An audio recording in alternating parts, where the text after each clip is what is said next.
I want to welcome you to the Lillian McDermott radio show. Where's the music? Heather, it's time to dance. When we get the music.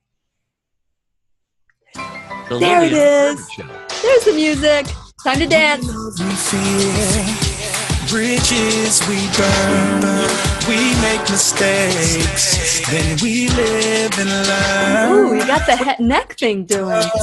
You gotta teach me how to do that when you come over to visit. I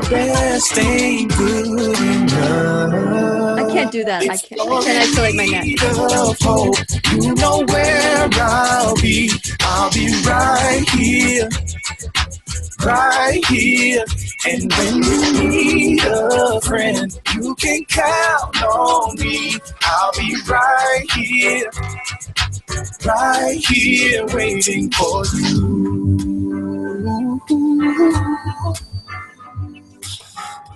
This is the place you can always turn to when you need a friend. The Lillian McDermott Show. To reach out to Lillian, visit her on the web at whenyouneedafriend.com. Now let's all learn together. Here's Lillian McDermott. Hello, my listening friend. It's so nice we can meet each other on the air on this beautiful, best day ever. And for those of you who are new to the Lillian McDermott radio show, the purpose of the show is to provide a safe place where you can go to when you need a friend. It is my commitment to provide alternative ways to heal, and it is my mission to make awareness, responsibility, and truth a part of our everyday life. And I hope you, my listening friend, will feel empowered to learn a new truth and live the life of your dreams. Now, back in August 31st, I shared with you about my superhero, Louise Hay. I shared all about her. It was part of me honoring Louise because she ascended on the night before that. And we learned about it. And I learned from my friend Heather Dane. And she was the one, Heather, she's the one that's on the show today. And she's the one that introduced me to my superhero, Louise Hay. And so today, because from the moment I met Heather, it was almost like we were connected, or I knew her from a long time ago. And the path that Heather has taken is the path many of us probably don't even know that is opportunity or a possibility in her life. She dug deep in her life to discover a new truth about her, a new truth about her ancestry. Well, let me tell you about my ancestry. I can trace my ancestry back to my grandfather. That's how far I can go. But there are other people that can go back to the Mayflower or can go back to beyond that. Not me, because that's the way we grew up. But many people have certain, physical features or maybe patterns in their life, behaviors that you can't explain. So Heather, once again, is, Heather, for those of you who don't know, Heather, she is a health coach, author of a radio show personality for Hay House Radio, and she's also a dear friend of mine. And so she's been diving into her ancestry and learning more about her. And I've been watching her, and I just look up to her because she's the epitome of what this radio show is about. It's about learning a new truth about yourself and implementing it in your life. And since it is our sole purpose in life to give and receive love and knowledge, I am so grateful that my friend Heather Dane is here to do just that. Welcome back, Heather, to the Lillian McDermott radio show. Thank you, Lily. It's so great to be here with you. Absolutely. And I know you're so busy, and it's very wonderful whenever you are on the show. Like the excuse that you said to Robert the other day when we were talking, any excuse to have to talk, right? So, and it's always wonderful. So share a little bit about your background and what led you down the path that you are currently in. Well, when I was young, mostly I remember from the age of 10 years old, I started to have troubling symptoms, mostly in my digestive system. I would eat and I'd feel really sick. And I remember going to tell my mother that I felt like everything was stuck in my body from my throat on down. I just felt like nothing else would fit into my body. But at the same time, I felt really hungry and I didn't know what was going on. Mm-hmm. So I got taken from doctor to doctor, and they just looked at me and they thought, well, you seem fine. We don't really know what's going on, but you're probably constipated, so take this fiber pill. And they gave me fiber pills, and every year I would get the newest, fiber pill on the market, and none of them worked. And I learned to be very careful with the food that I ate, because I realized that I felt okay in between those times, but when I ate, I didn't feel okay. And I was really curious about it. I also had blood sugar problems, and I don't know if anyone listening has had blood sugar issues, hypoglycemia, diabetes, anything like that. But diabetes runs on my father's side of the family, which is the Native American side of my family. Mm-hmm.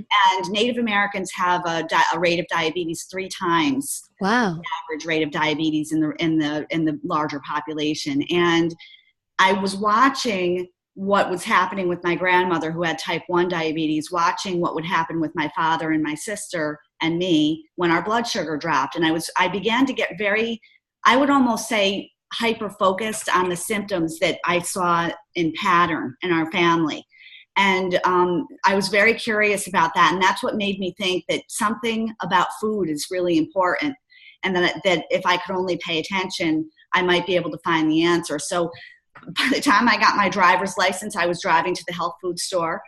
And that was back when they were dark, dusty places where all the expiration dates were expired.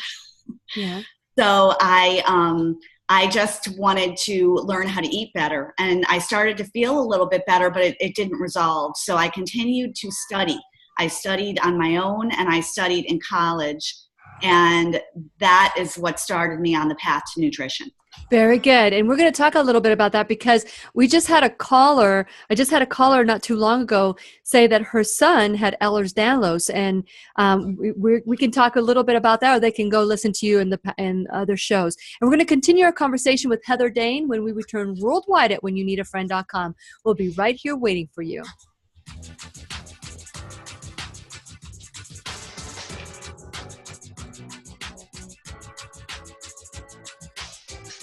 I like that thing you do with your head. I'll be right here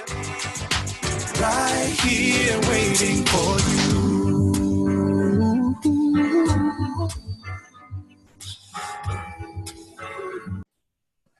Okay, Heather, I did get a message. I'm going to probably send it to you. Okay. Are you familiar with Dr. Richard Horowitz? I've heard his name before, and I've heard of him, yes. I think I told you about it. Yeah, and I've heard his name before from other people, though. So. Okay, Yeah. okay. Well, he was on the show, and I had a listener from West Palm, which is pretty far from here, and she was listening live, and she wanted to, because he had mentioned Ehlers on the show, and he had mentioned other things, and she was wondering if there was a Lyme disease connection. And so, but anyway, it would be good for that person who was listening to kind of listen to your story too. But I really do want to talk about because you talked about Ehlers. I'm going to refer them to go to. I talked about it in one of the shows, and when I started studying in college, I actually went for business, and I ended up moving a lot of my business classes over the summer so that I could also major in nutrition. And it was really interesting to learn about nutrition. But back in the 80s when I was studying, they were not teaching about gut healing, digestion. So I learned a lot about nutrition, but I didn't learn about healing nutrition. Got it. And so when I left college, it was during college that I actually developed bulimia, because I was so sick every time I ate that it just seemed like the only answer for me to feel better. And it actually did make me feel better, but it simultaneously made me feel worse because I was ashamed for having an eating disorder and addiction. And I was told that everything was in my head. I had, from college to my corporate days, I was told that I had irritable bowel syndrome, an eating disorder that I'll probably never recover from, and depression. I had depression. So every psychologist and everyone I was working with was basically telling me that all of these things were in my head. And while I knew I had work to do, like we all do, I knew I had a lot of work to do, but I also knew that there was something else going on in my body. And, we all live in our bodies, and sometimes we try to describe symptoms, And when someone comes to me and they tell me that their skinny child is telling them that they feel fat, and they're trying to convince their child that they're not fat, I say, is your child constipated or bloated? And oftentimes they'll say, oh, yes. And when someone is constipated or bloated, and they're young and they don't have a wide vocabulary, they oftentimes will say they feel fat, because the stretch receptors in your body are active. And when those stretch receptors are active, you're feeling like you're bigger than you really are, even if you're very thin. So there became this whole thing in the eating disorder world about fat is not a feeling. Well, it is a feeling if you don't really know what's going on and you feel something wrong with your body with those stretch receptors. So I found out as I went through all of this, and I continued to study and I continued to learn about nutrition, I decided that while I was in my corporate job, I sort of went up the ranks. I did really well. I never missed a day of work. I continued to get promoted. And I began to realize that I needed to change my lifestyle around so that I could accommodate learning new health routines and fit, cooking for myself and stuff like that in there. So I did. I did that for 3 years in corporate. I rehabbed my entire lifestyle. And then when I left, I went into health coaching because I knew that that's what I really wanted to do. When I felt the healing in my own body and mind, the depression went away from eating a healing diet. The bulimia went away. My body started to work. My digestion started to work. Everything changed. Then when I was 36 and I already felt healed, I was diagnosed with Ehlers-Danlos syndrome. And that is a connective tissue disorder which affects collagen, which is the most abundant protein in the body. It's everything that holds you up and everything that holds you together. I think of it as like Spanx. It's like when people get into their 40s and 50s, they start to lose their muscle tone, and hair may fall out, eye problems may come up. Collagen makes up your hair, skin, nails, teeth, your digestive organs, your heart, your eyes. It's head to toe in your body, ligaments, tendons, joints. And so Ehlers-Danlos is basically about 40 different symptoms that are all in one person, like rheumatoid and osteoarthritis, chronic fatigue, irritable bowel syndrome, inability to digest, slow digestion in every organ of the body. Gallbladder disease can be a part of it. I had that. So all of these things come into play, and they're so different that doctors are confused. Sure. So now some doctors in the know are saying that if you can't connect the issues, think connective tissues. Whoa, that's really good. Yeah.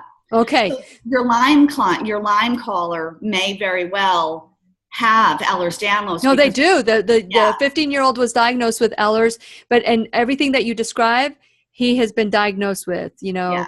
So, but I'm gonna email her and let her know to watch the show, and hopefully she'll link up with you, and you will be able to help because you've gone through it.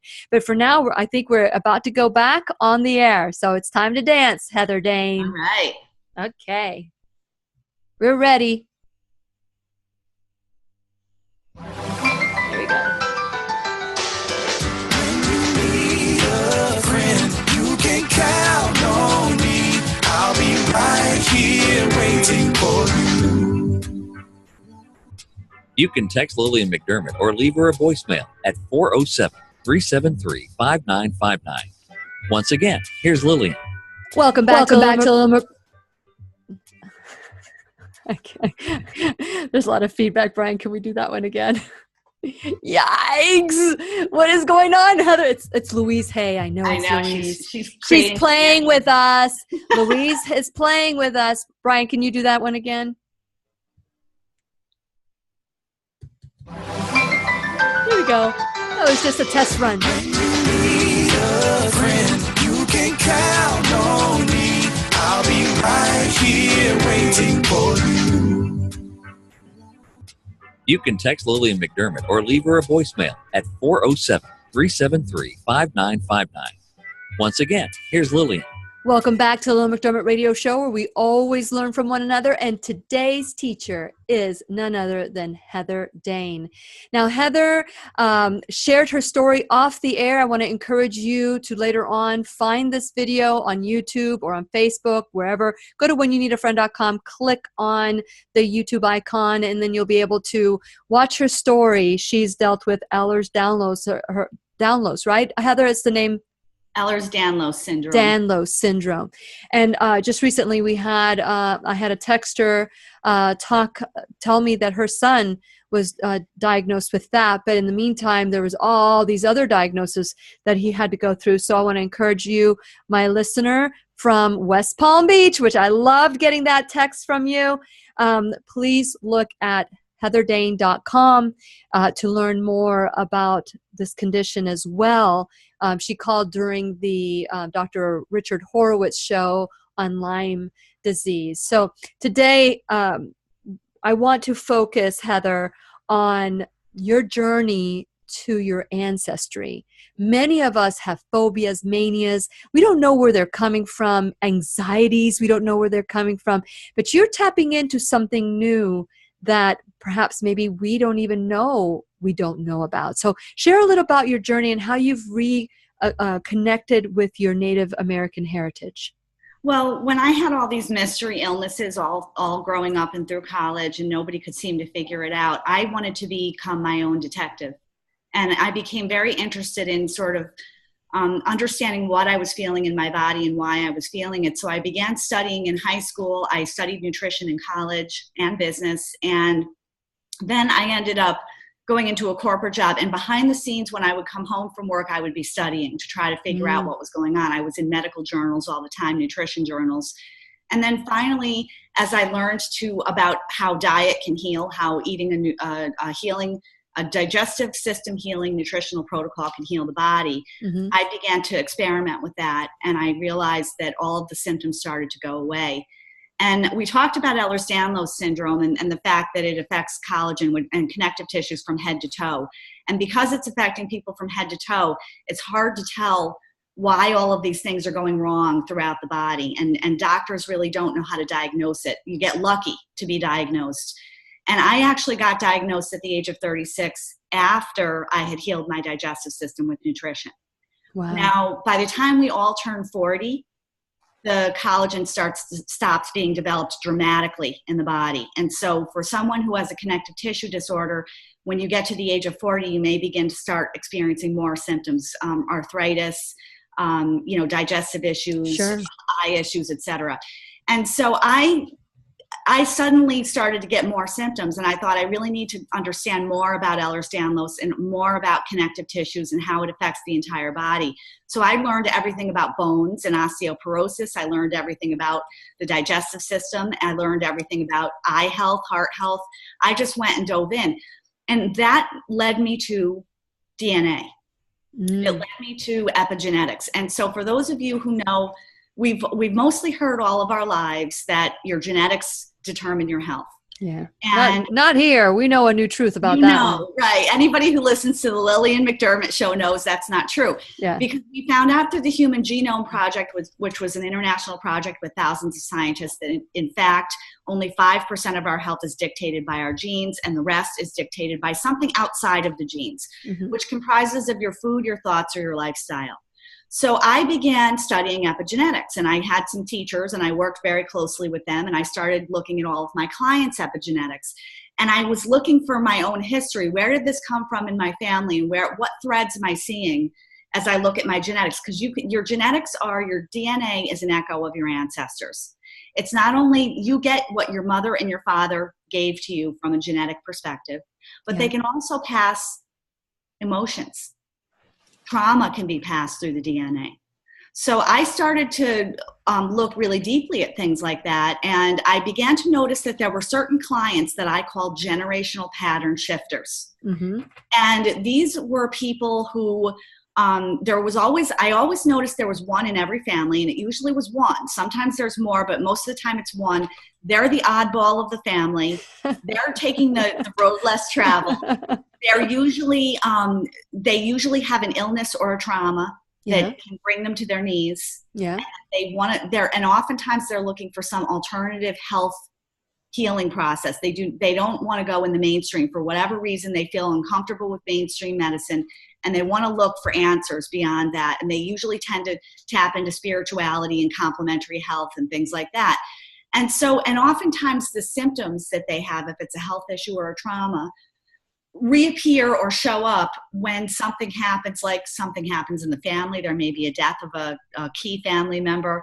They may have gone back to their homeland. I had a client named Paul who stepped on his homeland in Spain, and all of the symptoms started then. Wow. And we learn, whenever I see these patterns in people and I go look at their genetics, I start to work with them on reconnecting to their ancestors. Now, this may sound because it doesn't sound scientific when I say it. It sounds woo-woo. I was going to say, isn't there a scientific term that's called woo-woo? Yes, exactly. However, there are scientific studies proving that when we reconnect with ritual and ceremony and prayer of our ancestors, when we tell a story of trauma with someone, our healing is boosted. That we begin to heal more, we connect more, it heals mind and body. And remember, epigenetics is your thoughts, your food, and your lifestyle. So lifestyle, are we participating in ceremony and ritual that connects us to our ancestors? Thoughts, are we carrying trauma through that we didn't know about from an ancestor that's creating, for me, it was creating despair. And the feeling of despair was like giving up. And I didn't find out till later when I dug into my own ancestry that on my Native American side of my family, my great-grandmother and my grandmother were put into Native American boarding schools. And these boarding schools were created to sort of take the Indian out of them and strip them of their culture, their Native Indians, and they had to cut their hair.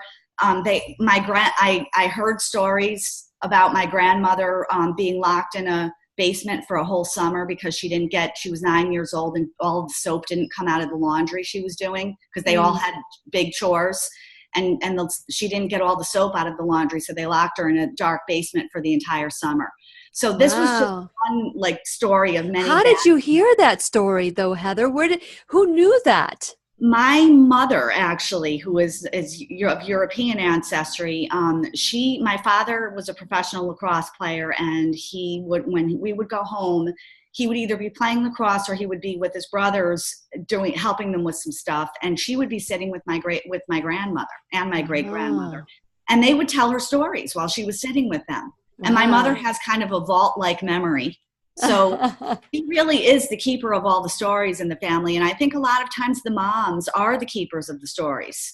You know, they communicate a lot more, and they spend a lot of time passing things on to children that were based off of ancestry. We hear a lot of stories from our mothers. And so my mother began telling me all of these stories. And as I learned them, I realized why I would have this trauma. And in Native American cultures, and very likely also any culture that's experienced, I mean, we know from Jewish traditions that there's a lot of awful trauma in their background, war survivors, Sure. So much trauma in so many of our ancestry that sometimes if you're feeling a certain way, like if you have a certain emotion and you don't know why, or you're doing a certain habit and you don't know why, you can look back to ancestry and see if you can connect.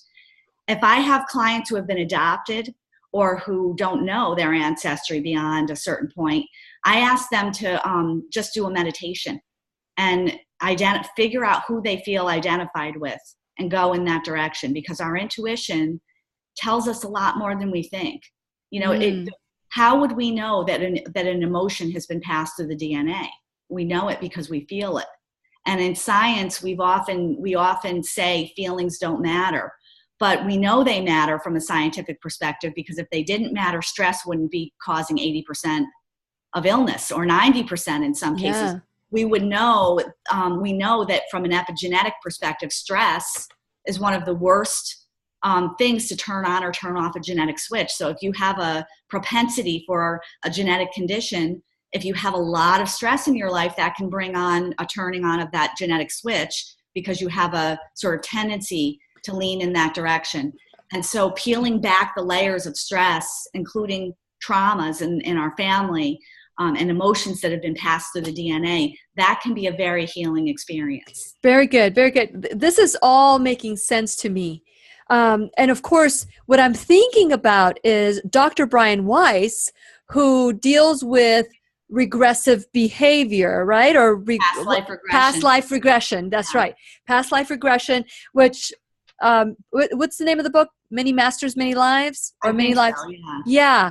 When I read that book, I thought, oh my gosh, this makes so much sense. Never ever would I have considered, your spirit going into a new journey until I read that book. And for those of you, my listening friend, it's a great book to give you a different perspective on a psychiatrist who was dealing with someone with a lot of phobias. Now, she was dealing with anxiety from past lives that no one really talks about. Of course, on the Lillian McDermott Radio Show, we dive in a little bit, we dip our toe on things. But I wanted to talk about the, you said, tell the story of trauma. You said that, and that jumped out at me. What is the story of trauma? How do we recognize that this is our story, somebody else's story? How do we discern that, Heather? I think some of discerning it is just going inside and just feeling where you're feeling the symptom or the emotion in your body and what the emotion is doing. And in some cases, like for me, I didn't have, except for the fact that I've not been comfortable in my skin most of my life, which is, I guess, could be pretty traumatic. And it is so beautiful for those of us who are watching you on video. Thank you. I didn't understand why I would feel despair. I didn't understand, and I would feel it in my whole body. I would feel as if my whole body was collapsing. And if you think of collagen, that's what happens. The whole body collapses, or it feels like it's collapsing. And I would feel this wave of despair.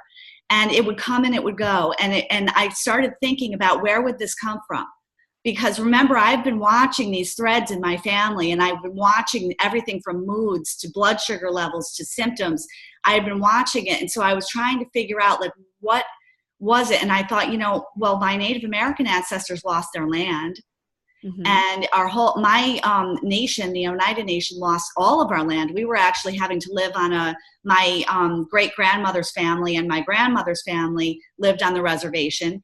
They had to live on a neighboring reservation because there was no land for them.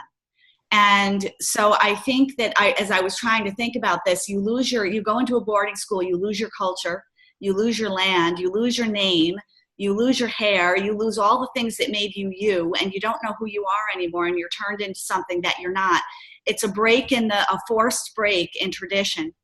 And when the children come out of those schools, they often feel like aliens. That, my grandmother didn't go back into her culture. My great-grandmother did.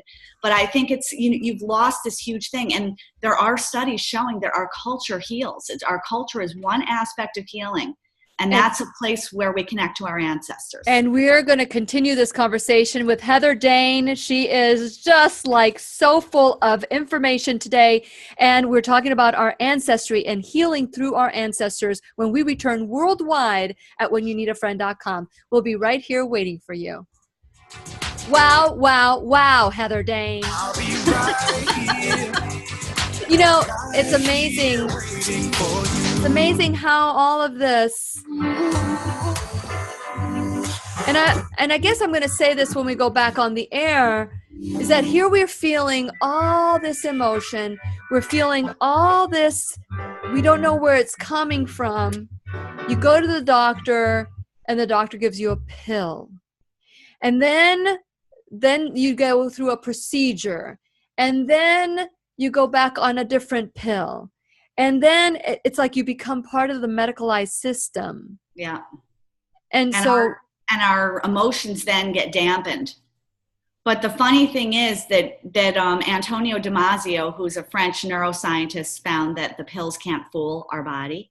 I know, right? So you get this, you take a pill thinking you're going to solve whatever it is, pain or depression or whatever it is, and it doesn't, because your body, you may have tricked this part of your brain, the front part of your brain, but you didn't trick the rest of your brain. So the rest of your brain, which is controlling your autonomic nervous system, your breathing, your heart rate, everything, is not tricked.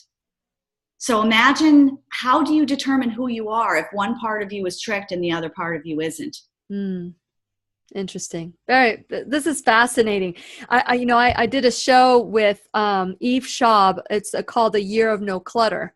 And she was telling me that she has a friend that just came back from a course that she was taking, and I was telling her I need to go because I need to do the show with you, and she goes, well, what's your show going to be on? And I told her. She goes, oh my God, I have a friend that just came back from this course that she's taking about healing and how you can mark your DNA with some of these traumas. And it's worth diving into. It's worth considering. Yes. Worth considering. And Brian, we're ready when you are. Just let us know, because I know we took a little bit extra time the last time to explain a little bit about Heather.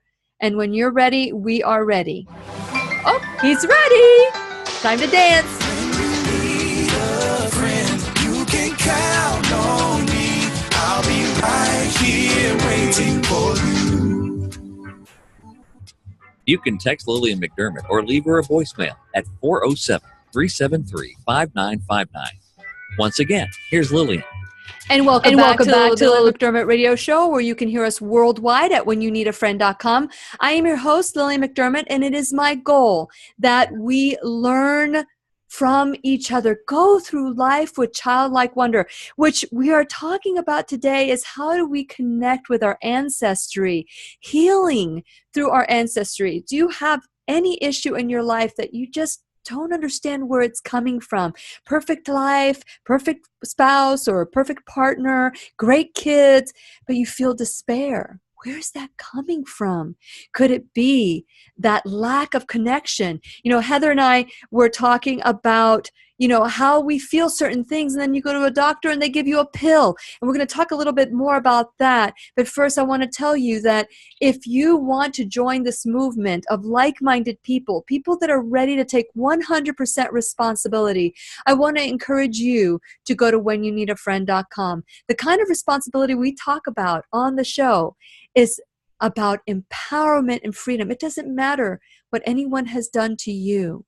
When you take your life back, you can control the outcome of what you choose in your life. You may not choose what happened to you, but you can certainly choose how you deal with it. So if you're ready to join this movement, or you want to learn more and consider it more, I want to encourage you to go to whenyouneedafriend.com, become a subscriber, and wait for that confirmation email, because once you confirm, you'll get my access to my Mind, Body, Spirit Positive Affirmation audio link and my 90-day challenge to self-love ebook. But I want to encourage you to go to whenyouneedafriend.com, dive into the website and learn from previous teachers. Like Heather has been on my show so many times. We have a private handshake now, because once you get to 5 times, we get that 5-timers handshake. and also you can view my sponsors, because by which if it weren't for my sponsors, not just view them, support them, because without them, this show would not happen. So let's grow together, because once you become a subscriber, the show will go to your phone or tablet like that once the show is posted. So grow with me at whenyouneedafriend.com, and grow with me on my social media at Instagram, Twitter, and Facebook.com/Lillian's Radio Show. So like me, subscribe. And as always, you can listen on demand on iTunes, Google Play Music, iHeartRadio, and now YouTube. And you can leave a message if you have any questions for Heather. Feel free to text or to call, leave a message, and we'll make sure that she gets the information from you or because of you. Anyway, I don't know how that goes, but but you can call 407-373-5959. Now, Heather, I often used to say, now we have a plan for it, but I used to say, I wish you could listen to the conversations we have off the air. Now you can. So go out to whenyouneedafriend.com, click YouTube, and you'll be able to watch this video with beautiful, beautiful, healthy Heather Dane. So Heather, we were talking during the break about how we have this perfect life, beautiful in every way, great career, great kids, great everything. However, there's a little bit of despair. There's something just not right. With me, I talk about that little hole in my soul. You talk about the children. There's only one child. I know that Mona Lisa Schultz, there was a name for that.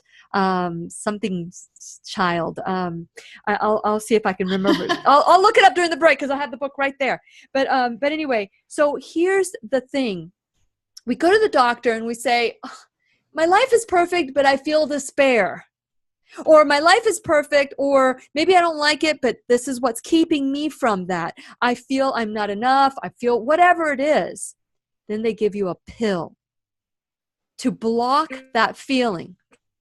And then that blocking of that feeling turns into going into a procedure maybe. That procedure turns into something else. So how do we keep from medicalizing ourselves?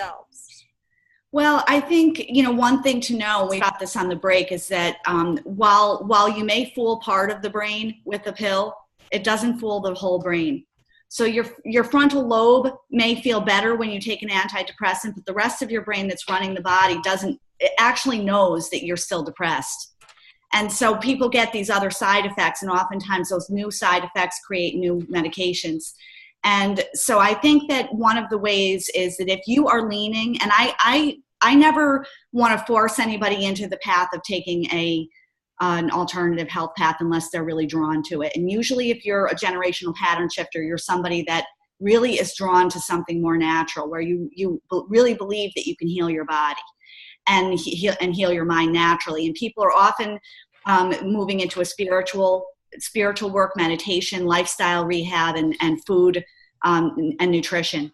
And if someone comes to me like that, I look at their genetics, and we begin to first look at sort of what is causing these symptoms, the real root cause of the symptoms. Sure. The interesting thing is that when you study genetics, what you find out is that it's a nutrient deficiency.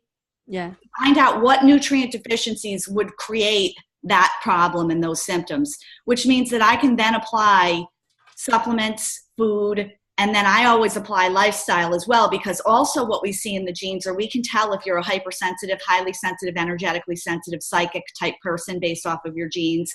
We can also tell if you hold on to stress longer than other people. And that's where I help people learn how to move their lifestyle to a place that's a little bit more nurturing, while taking advantage of the ability to still succeed and still achieve their goals in life. But here's the biggest kicker, even genetics aside. In Native American medicine, there's a concept called unfulfilled desires of the soul that plays a huge role in health. And what we want to find out is, what are those unfulfilled desires of the soul? Those are usually the dreams that you have, but you think you're not good enough, not smart enough, you can't pay the bills with them. People would think you were crazy if you left your wonderful bill-paying job and went off. Which you did. Yeah, and you, right? Yeah. We both did these things. And I think that that generational pattern shifters usually want to take the risks, but the risks are scary. And so I usually, and when I'm working with someone, I'm sort of standing with them to work on a plan to move towards fulfilling those unfulfilled desires of the soul as part of their healing process. So we use a lot of narrative story. We look at the story of their DNA. We look at the story of their ancestry. We look at the story of what they came here to do, because we all came here to do something unique.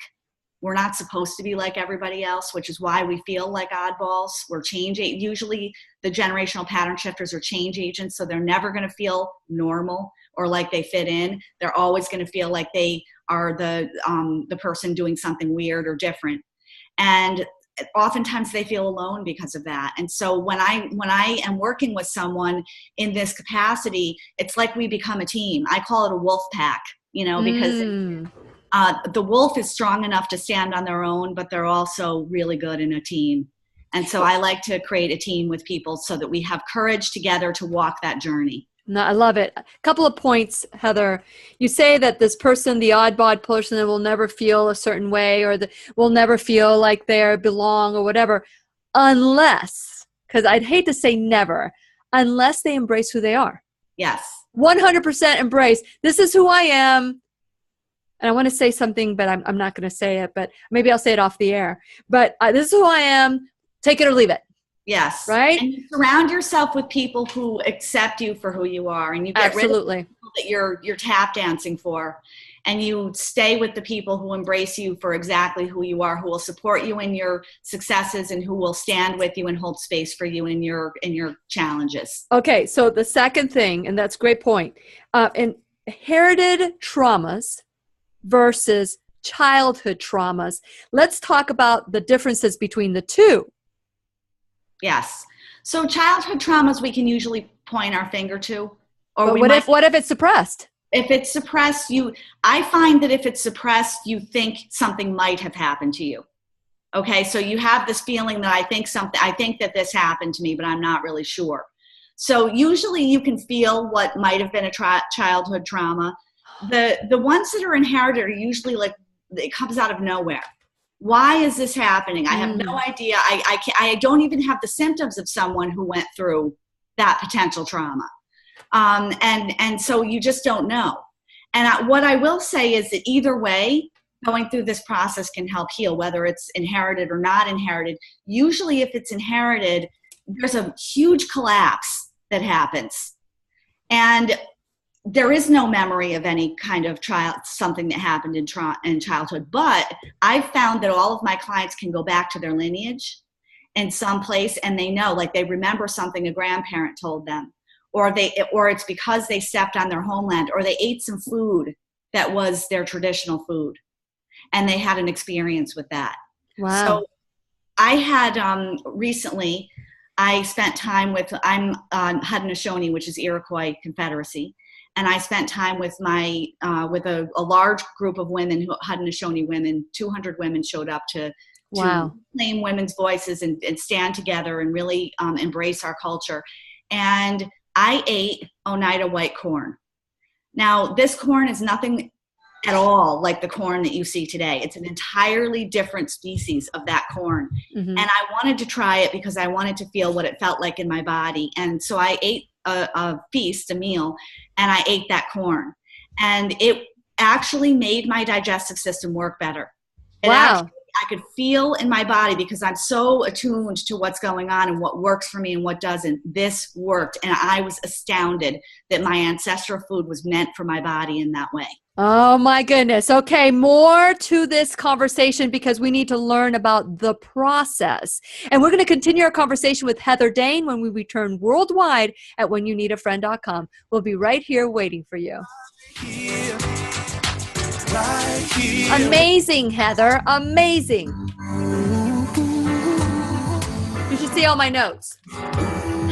Okay. I'm going to find out the name of that child, that children. I